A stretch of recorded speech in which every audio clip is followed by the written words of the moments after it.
Olá, meus alunos. Vamos aí falar sobre o Mendel. Antes do Mendel, dois evolucionistas, o Lamarck e o Darwin, já falavam que os seres vivos não eram fixos, ou seja, os seres vivos mudavam ao longo dos tempos. Tá? O Lamarck, por exemplo, ele dizia que o meio ambiente modificava os seres vivos. Já o Darwin dizia que o meio ambiente selecionava os indivíduos. O que esses dois evolucionistas não sabiam era explicar como que dentro da mesma espécie a gente tinha indivíduos diferentes. Tá? Por exemplo, por que dentro da espécie de ervilha, por exemplo, tem lá a ervilha amarela e a ervilha verde? Tá? Então, esses dois evolucionistas não conheciam esses mecanismos da hereditariedade, como que as características de um indivíduo eram passadas para os seus descendentes. Então, o Mendel, através de vários cruzamentos com ervilhas, tá, ele desvendou esses mistérios da hereditariedade e, por causa disso, até hoje ele é considerado o pai da genética. Tá? Então, o Mendel, ele através desses cruzamentos com ervilha, ele estabeleceu duas leis. Tá? A primeira lei é a lei da segregação dos fatores. Toda vez que vocês escutarem esse nome, fatores, é a mesma coisa que gene, tá? Só que na época do Mendel, esse termo gene não tinha sido criado ainda. Ele foi criado em 1905 por um holandês, Johansen, tá? Foi cerca de 20 anos depois da morte do Mendel. Tá? Então, toda vez que eu falar fatores, entendam como genes. Tá bom? Então, a primeira lei, a lei da segregação dos fatores, ela diz o quê? Ela diz que cada característica que o indivíduo tem, né? Por exemplo, imagina aí cabelo grande ou curto, né? Seria uma característica. Ser bonito ou feio é outra característica. Então, cada característica que o indivíduo tivesse, ela é determinada por dois fatores, ou seja, dois genes. Tá bom? E esses dois fatores, eles vão se separar na hora da formação dos gametas. Os gametas são o espermatozoide lá do homem, tá? E o óvulo da mulher. Então, quando o homem vai formar o espermatozoide dele, ele vai lá, ele olha lá aqueles dois fatores e vai escolher um só para colocar lá no espermatozoide, tá? Um fator de cada um desses pares aí de características.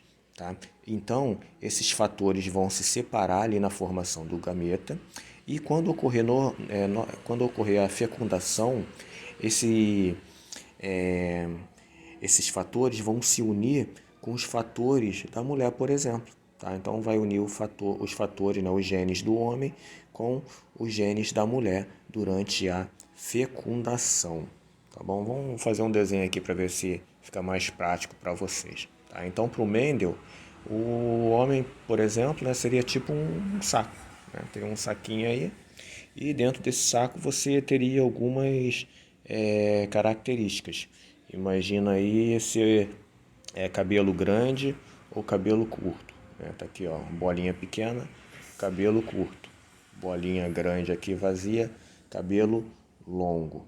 Tá? Então, quando o homem, imaginando aqui um homem, quando o homem fosse formar o espermatozoide dele, ele iria pegar um desses dois fatores. Tá? Ele vai pegar esse fator, esse.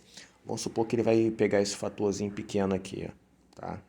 Ele vai e coloca lá no espermatozoide esse fatorzinho pequeno. Tá? Então é isso. A primeira lei só diz isso. Lá na formação lá dos gametas, o homem vai pegar um dos dois fatores e colocar lá no gameta dele, tá? Lá no espermatozoide. Se for a mulher, vai colocar no óvulo. E depois, quando tiver a fecundação, vai unir os fatores do homem com os fatores da mulher. Tá bom? Vamos lá para a segunda lei de Mendel. A segunda lei de Mendel é a chamada lei da segregação independente dos fatores, dos genes, né? Ou de hibridismo. Essa segunda lei, ela afirma que os fatores de uma característica, né, eles segregam de modo independente, ou seja, eles se separam de forma independente das outras características, tá?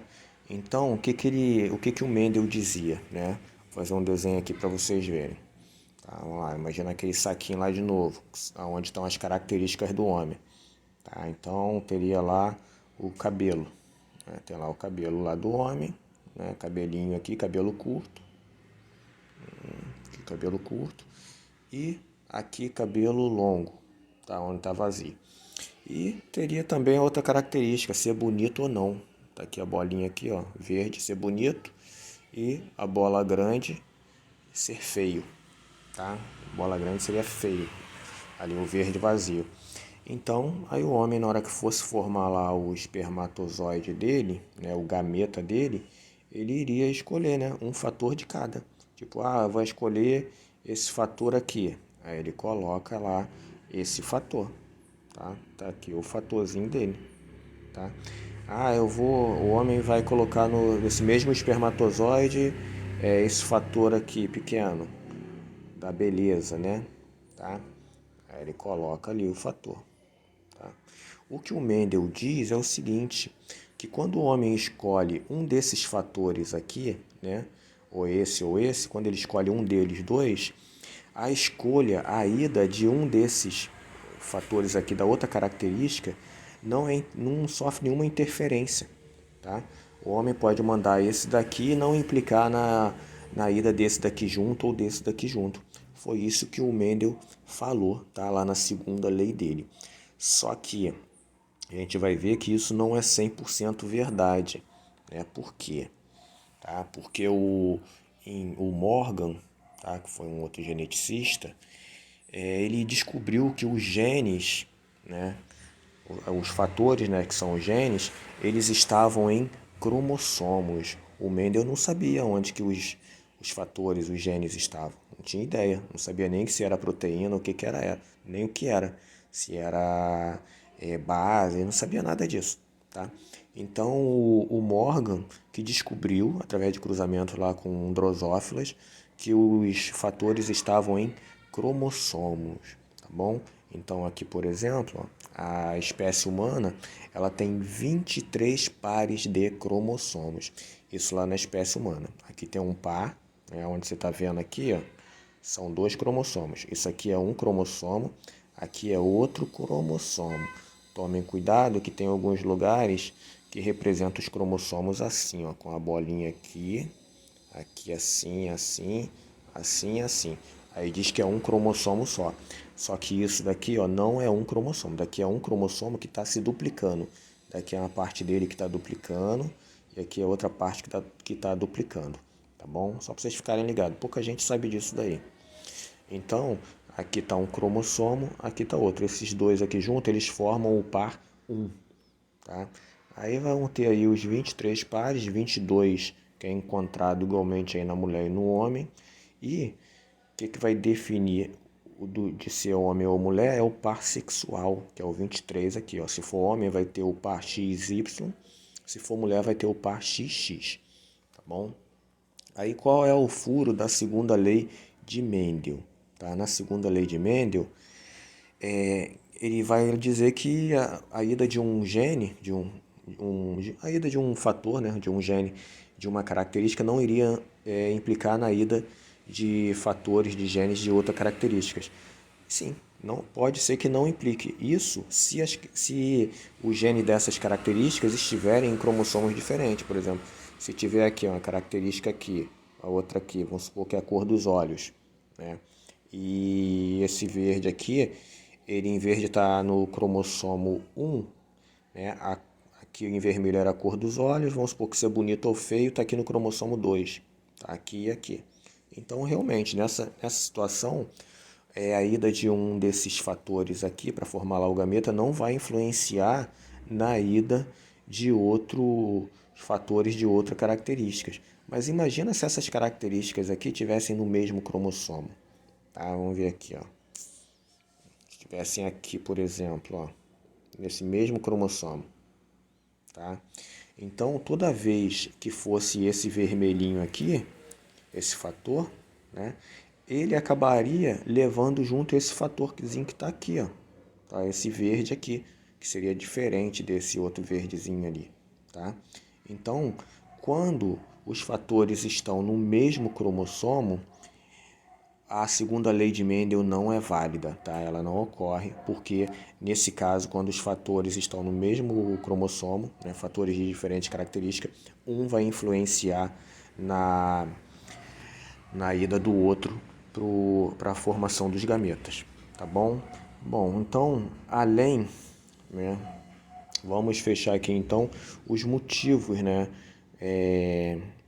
que levam a essa os mecanismos que levam a essa variedade de indivíduos aí na mesma espécie, os mecanismos de hereditariedade. Tá?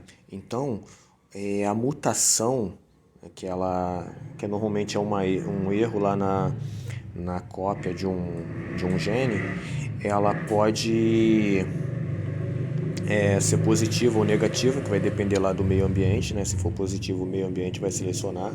Esse indivíduo que sofreu essa mutação vai ter mais filhos, tá? Agora, outro meio de gerar indivíduos diferentes também é a recombinação gênica, tá? Então, quando mistura a metade do DNA de um homem com metade do DNA de uma mulher, isso está gerando variação genética também, tá bom?